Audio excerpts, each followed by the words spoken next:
partout. À présent, on se tourne vers notre invité qui est déjà ici dans ce studio. Monsieur Ba, bonsoir. Bonsoir. Merci d'avoir accepté notre invitation. Ce n'est pas une première.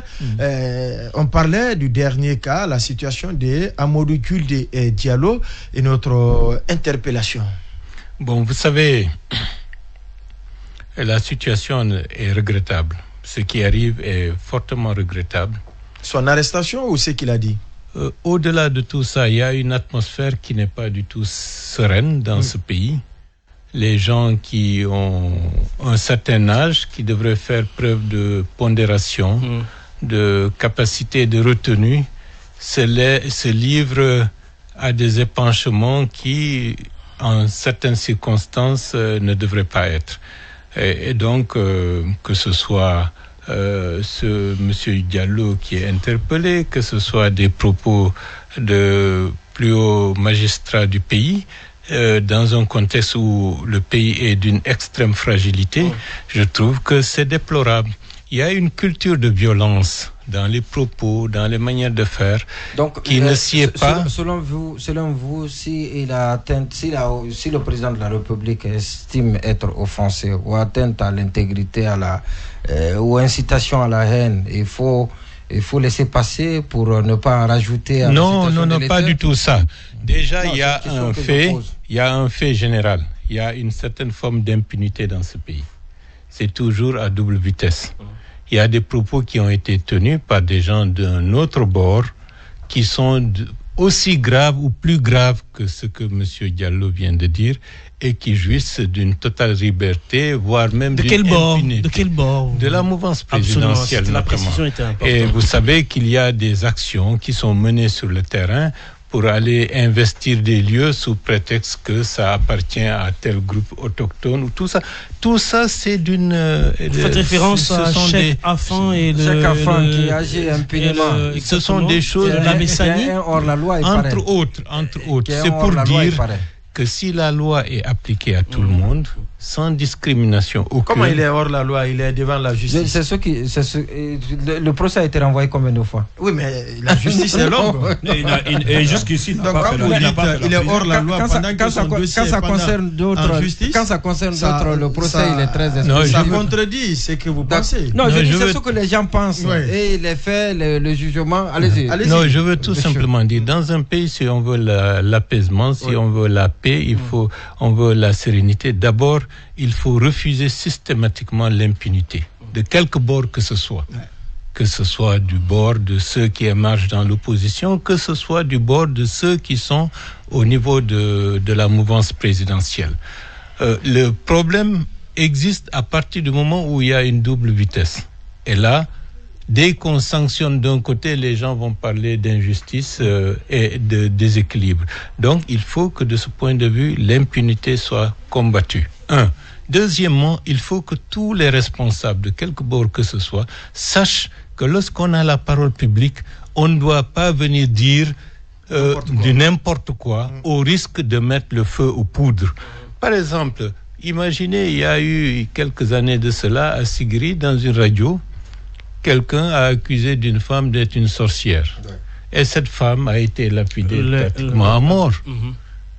Et donc, ce sont des faits et la portée de la parole, surtout celle qui peut inciter à la violence, à l'exacerbation de la haine, il faudrait, de ce point de vue, faire preuve de responsabilité. C'est valable pour M. Diallo comme c'est valable pour toute autre personne dans un pays qui veut aller dans le sens de l'apaisement, de la paix et d'une justice équitable pour tous. Alors récemment, on vous a vu dans une rencontre avec le chef de file de l'opposition, El Hadj Mamadou Sylla, dont d'ailleurs vous faites partie de son cabinet. Les analystes disent que vous êtes dans votre rapprochement avec Mamadou Sylla, qui n'est pas vraiment un homme d'opposition très clivant. On dit que vous êtes dans la stratégie de dégonflement de l'UFDG. Oh, bon, je préfère ne pas aller dans cette direction. C'est une question, M. Bahouri. C'est une question. On vous dit être dans une stratégie de dégonflement de l'UFDG avec votre rapprochement avec Mamadou Sylla, qui est le chef de file de l'opposition, qui n'est pas tellement considéré comme un opposant dans les faits. Bon, chacun interprète les choses de sa manière, selon ses intérêts, selon sa lecture. Notre approche politique et nos actes sont dictés par notre propre compréhension de l'intérêt national et de ce que nous pouvons faire pour aller dans le sens de ce qui peut conforter des intérêts qui sont supérieurs aux intérêts partisans. Alors, maintenant, si ça fait du tort à certains, libre à eux. Mais nous n'avons pas... Vous pensez que ça fait du tort à l'UFDG ? Bon, peu importe. Moi, ce qui m'intéresse, il y a une institution qui est en place, qui est l'institution chef de file de l'opposition. Il y a une démarche qui a été faite par El Hadj Mamadou Sylla, qui est le chef de file de l'opposition, qui a fait une démarche vis-à-vis de l'UDRG et vis-à-vis de tous les partis qui sont peu ou prou taxés d'être de l'opposition. Nous avons accepté de le recevoir, de l'écouter, et nous avons exprimé de vive voix nos préoccupations par rapport à la situation de notre pays. Et dans sa démarche, il nous a fait comprendre que nos préoccupations sont aussi les siennes. Et à partir de ce moment-là, dans un contexte où il y a avant 18 octobre et après 18 octobre, nous ne pouvons pas à nous seuls dire que nous allons faire cavalier seul pour essayer de mener notre pays dans une voie que nous pensons positive. Nous nous sommes dit, nous avons intérêt à être avec tous les Guinéens qui pensent que la nécessité absolue à l'heure actuelle, c'est d'aller dans le sens d'un apaisement, dans le sens de l'émergence d'une culture politique plus convivial, plus pacifique. En d'autres termes, tout ce que j'ai dit depuis plus de 5 ans, si maintenant je peux avoir des alliés qui vont aller dans cette dynamique, alors pourquoi pas ? Je m'approche, je travaille avec eux pour que notre pays change de visage. Sauf que c'est peut-être ma dernière question avant que les autres ne prennent la parole, sauf que vous êtes un peu considéré comme être aux antipodes de Mamadou Sylla, qui lui n'a vraiment pas eu de langage ferme vis-à-vis du pouvoir, soit en étant opposant ou en étant du pouvoir. C'est quelqu'un qui tangue vraiment d'un côté de l'autre, alors que vous étiez considéré comme un vrai opposant à l'époque, avec le discours ferme. Mais le discours n'a pas changé. Mais j'ai besoin... Vous vous rapprochez de celui qui est capable à un moment donné de vous caresser dans le sens du poil, afin que vous puissiez vous adoucir. Non, mais j'aimerais bien que ce que nous considérons comme nos revendications, s'il y a un chef de file qui peut porter ces revendications et contribuer à la résolution de ces problèmes... Vous êtes heureux d'être avec quelqu'un... Pourquoi pas ? Qui n'a que 3 députés à l'Assemblée nationale, 4 députés qui est chef de file de l'opposition. Comme je n'ai pas de député, je suis heureux d'être avec quelqu'un qui a des députés. Mais il faut que les choses soient remises au bon endroit. 2 députés, 3 députés, 10 députés, 20 députés, 37 députés, peu importe. La loi étant ce qu'elle est, un processus a été mis en œuvre.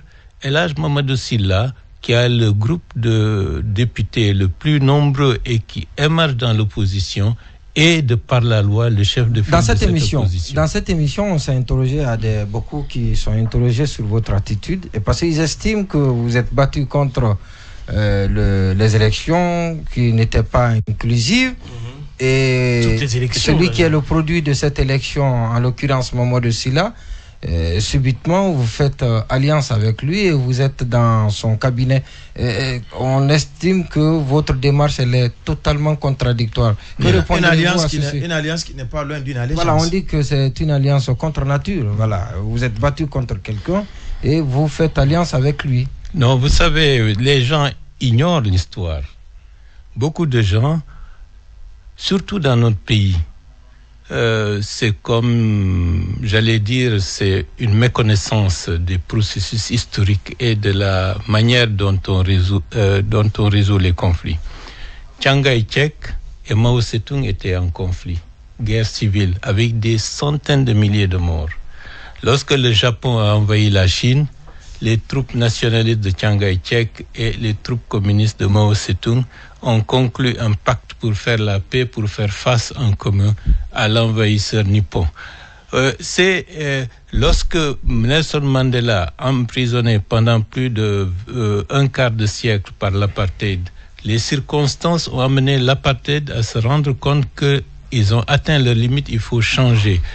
celui qui présidait l'Afrique du Sud, Frédéric de Klerk, lorsque M.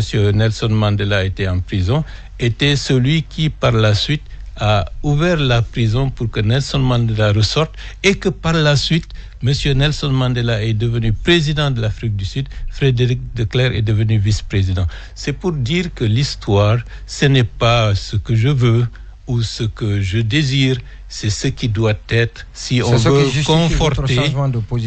conforter des points de vue qui peuvent contribuer à l'intérêt national. Je vous donne un autre exemple. Allez-y. Nous avons été ministres avec le général Lansana Conté, président de la République. Alors que c'était la première fois que l'opposition, officiellement, était intégrée dans un gouvernement en Guinée pour participer à la gestion du pays. Donc, c'est pour dire, ces circonstances, en 2008, dans une crise qui était délétère, a amené le parti dans lequel j'étais à l'époque à avoir un de ses membres ministre de la Réconciliation nationale. Aujourd'hui, tous ceux qui peuvent contribuer à aller dans le sens de l'apaisement, moi, je travaillerai avec eux. Alors justement, pour que notre pays avance. On va donner la chance. Oui, pour que notre pays avance. Il m'a tendu la perche. Vous allez noter. Il m'a tendu une belle perche quand il parle de l'apaisement. Mamadou Sylla, d'ailleurs, dans une déclaration, dit, lui, ne pas être une opposition de manifestation, une opposition de troubles, etc. On va s'opposer autrement. Ça veut dire, est-ce que vous souscrivez à sa démarche? Vous allez avoir d'autres façons de faire. C'est pas moi qui le dis, je veux simplement dire. Je relais les propos de votre prochain collaborateur, monsieur Babou. Votre collaborateur. Non, mettons bas la terre. Non, mais elle est à Lorsque terre, je suis rentré d'exil, j'ai dit à tout le monde, changeons de méthode. Les méthodes qui ont prévalu avec des manifestations sempiternelles, avec chaque jour des morts, des enterrements, j'ai dit ces méthodes ne doivent plus être d'actualité. Il faut changer. Ceux qui ne changent pas disparaîtront et ceux qui n'ont pas changé vont disparaître. Nous voulons que la politique change de nature dans ce pays. Et avec El Hadj Mamadou Sylla, je pense qu'on peut contribuer à faire émerger, laissez-moi continuer, à faire émerger une autre façon de faire la politique. Dans ce pays, le pays est pris en otage par deux groupes extrêmes, de l'opposition et de la mouvance, qui ne peuvent prospérer que dans une dynamique de crise perpétuelle. Parce qu'ils ont intérêt à ce qu'il y ait des crises perpétuelles pour détourner les deniers publics, pour les utiliser dans des aspects sécuritaires, pour faire croire que nos frontières sont menacées, pour qu'il y ait des barrages un peu partout où les citoyens sont obligés de payer par-ci, par-là. Il y a des gens qui ne peuvent prospérer que lorsque la Guinée est dans une dynamique de crise, et depuis l'indépendance, c'est cette culture politique qui a prédominé et qui a fait que la Guinée est en retard aujourd'hui. Il nous faut des hommes et des femmes qui sachent que protester, être opposé à un pouvoir ne veut pas dire que cette personne est l'ennemi et que lui, certaines choses ne peut ne pas amener la personne en prison. Il faut que les Guinéens se rendent compte que nous sommes dans une situation extrêmement périlleuse. Les statistiques des pays les plus fragiles du monde nous classent parmi les 15 pays les plus fragiles au monde aujourd'hui. Et puis on se comporte d'une manière désinvolte alors qu'il y a des gens qui sont en prison. Les dirigeants et certains de l'opposition se comportent de manière désinvolte en ignorant que la Guinée est dans une situation périleuse. Et ça, il faut que de part et d'autre, que les gens prennent leurs responsabilités. Je ne suis pas là pour défendre les couleurs de qui que ce soit, mais je dis et je répète. Peut-être qu'il y a eu un changement parce qu'on vous a vu, vous avez été au devant même de la scène depuis Paris pour protester, pour dire que sur la révolution peut-être qui pourrait faire partie Alpha Condé pour le déloger à l'époque. Vous vous souvenez très bien aujourd'hui, si vous dites qu'il ne faut pas peut-être toujours continuer à ce qu'on assassine les gens. Bon, c'est pas parce qu'on est en train de favoriser cela, mais si aujourd'hui vous dites autre chose pour dire que vous avez changé alors qu'à un moment donné on vous a vu au devant de la scène. Mais il y a 10 ans, qu'est-ce que vous disiez vous? Non, ça fait pas 10 ans. Ça, c'était juste une parenthèse. Maintenant, je vais revenir sur. Non, revenons à ça. Voilà. Parce qu'il ne faut pas à chaque fois faire le disque qui est rayé, revenir toujours sur les mêmes places. Lorsque je suis rentré, ça fait 5 ans que je suis rentré d'exil. Lorsqu'il y a eu les élections d'octobre 2015, j'ai contribué d'une manière ou d'une autre à faire qu'il n'y ait pas de crise post-électorale sanglante en 2015. Et de 2015 à 2021, vous voulez que de ce point de vue, que je renie ce que j'ai fait en 2015 ? Non. Et de ce point de vue, j'ai dit, si les gens ne veulent pas mûrir, se rendre compte que la situation quotidiennement peut évoluer. Et c'est le contexte qui peut vous amener à prendre une position au détriment d'une autre. Et la Guinée est dans une situation d'une extrême fragilité. Ce n'est pas un fauteuil présidentiel qui est l'objet de ma préoccupation. Ma préoccupation, je ne souhaite pas que mon pays ressemble à la situation qui prédomine au Mali aujourd'hui ou dans une partie du Burkina. C'est ça qui m'inquiète le plus. Ce n'est pas qui va être président, qui va être ministre, qui va être ceci ou cela. Et de ce point de vue, il faut que tout le monde se rende compte que la situation n'est pas bonne. Le chef de file de l'opposition avait annoncé mener des démarches en vue de la libération des détenus, puisque vous êtes membre du cabinet. Où en est aujourd'hui? La démarche continue. La rencontre avec le président sera prochainement programmée et ce sera l'occasion de vive voix d'exprimer un certain nombre de préoccupations et de propositions au président de la République. Et à partir de ce moment-là... Vous êtes pressé de rencontrer le président, le cabinet et les membres du cabinet, c'est ça? Parce que le pays attend cela. Les frontières sont fermées. C'est un passage obligé. C'est un passage obligé. Donc c'est le président qui est la clé de voûte aujourd'hui de la stabilité, de la libération. Il faut le prier, il faut le supplier pour que ces politiques sortent de prison soient libérés. C'est une question que je pose. Lorsqu'on va dans un processus de négociation, on ne sort pas toutes ces cartes. Moi, ce qui m'importe, qu'on supplie, qu'on fasse des doléances. Si, au lendemain de cela, les prisonniers sont libérés, ils sont politiques ou bien ils sont des prisonniers de droit commun, comme Tibou l'a dit? Je ne suis pas là pour commenter les propos de ministre. Non, je vous demande, vous, ce sont des prisonniers politiques? Revenons à l'essentiel. Ce qui m'intéresse, c'est que le lendemain, que les prisonniers soient libérés, que les frontières soient réouvertes pour que les populations la question de monument a son pesant d'or. Vous allez engager une négociation auprès du président pour qu'il puisse libérer des prisonniers que vous-même vous avez du mal à qualifier. Non, si vous dites mal à qualifier... Oui, mais est-ce que ce sont des prisonniers politiques ou ce sont des prisonniers de droit commun? Vous savez, c'est comme ça que dans un pays qui se veut... Non, mais monsieur Baouri, c'est des questions claires. Qui veut aller simple. Non, ce n'est pas une question simple. C'est une question que je considère qui ne devrait pas être. Comment allez-vous les qualifier lorsque vous serez à la rencontre avec le président? Comment allez-vous les qualifier, ces prisonniers? Comment vous allez les appeler? Comment vous allez les appeler pour pouvoir demander leur libération? Les Nations Unies ont été très claires. Donc ce sont des prisonniers politiques. Ce sont des détenus politiques. Voilà, c'est tout. Et je n'ai pas... Attendez, vous vous cachez derrière les propos des Nations Unies, c'est votre position. Voilà, justement, c'est important. Vous savez que je n'ai pas l'habitude de tourner autour du pot. Exactement. Je n'ai pas aussi envie que quelqu'un dise quelque chose et qu'on m'amène à commenter ce que quelqu'un dit. Non, pas quelqu'un. Pour me détourner de mon chemin. Le fait de faire partie du cabinet de Mamadou Sylla, est-ce que c'est acté autrement le troisième mandat du président Alpha Condé? Le troisième mandat a été acté puisque des ténors majeurs de l'opposition ont participé à ces élections, donc ont validé ça n'a plus aucune importance. Est-ce que c'est une raison pour dire que c'est acté? Oui, vous avez pris acte. Non, on a pris acte du fait que M. Alpha Condé est le président de la République. Et ce que nous avons fait, c'est ce que l'Union européenne a fait, c'est ce que d'autres pays ont fait, ce que les Nations Unies ont fait, ce que la CEDEAO a fait. On dit que vous êtes parti à la soupe en acceptant d'être membre du cabinet de Mamadou Sylla. À l'UFDG, c'est ce qu'on vous dit. Non, vous savez, les Camara et les Diallo ne s'intéressent qu'à l'argent, donc ils croient que si quelqu'un va faire quelque chose, c'est pour aller à la soupe. Moi, je ne suis pas de ce genre. Ce que vous faites là-bas, excusez-moi, je ne suis pas de ce genre. Ce n'est pas rémunéré. Je ne suis pas de ce genre parce que de tous les acteurs des forces vives,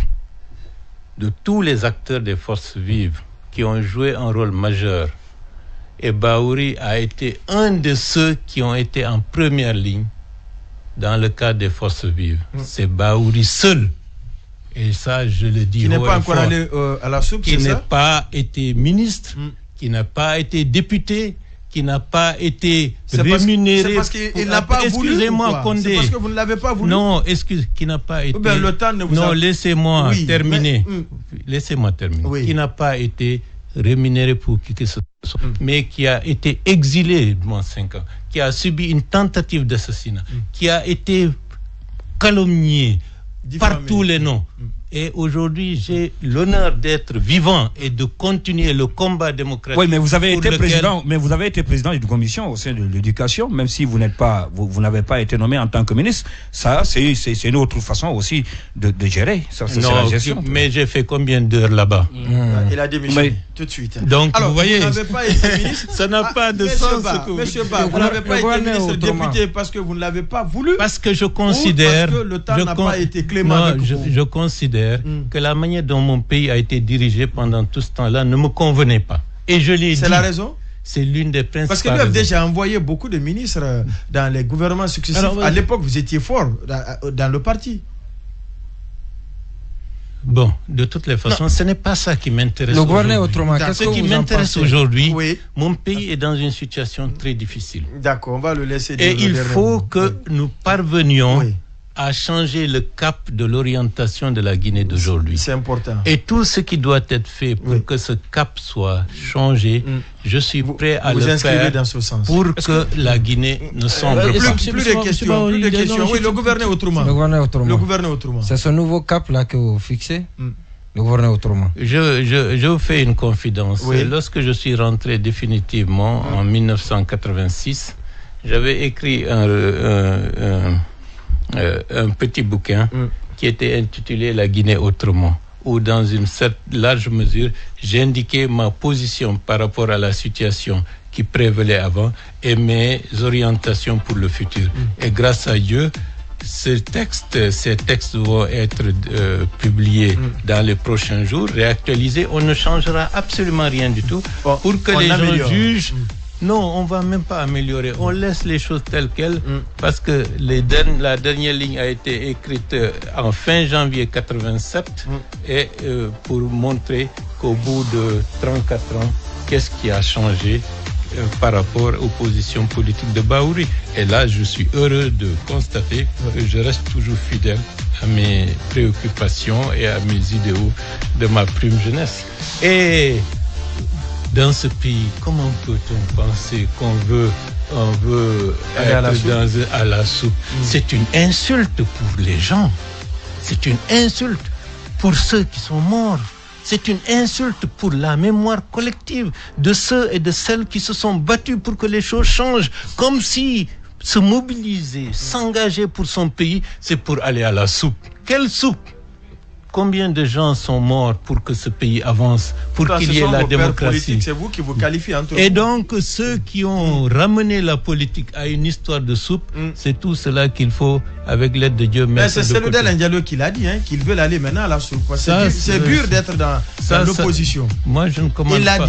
Je ne commande pas les paroles d'autres responsables politiques. Monsieur Bahouri, merci. Merci.